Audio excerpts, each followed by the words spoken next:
Now, let me show you how you can screenshot just a section of your iPad. So as you are on your home screen or doing literally anything you happen to be, right? You might be browsing apps or whatever.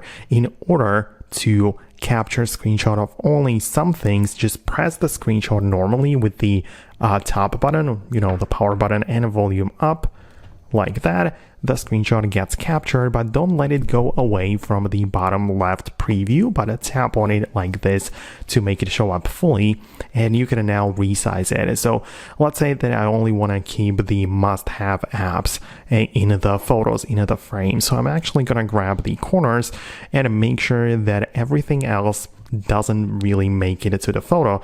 Everything is outside of the frame, right? So I just keep it like this. You can see that this is what has remained from the screenshot, and all I have to do right now is just to confirm it with the check mark like that. Click on save to photos, and now this screenshot is essentially just that. So it's not like the full screen screenshot, but only the selected section, which I decided to keep. So that's very useful if you ask me.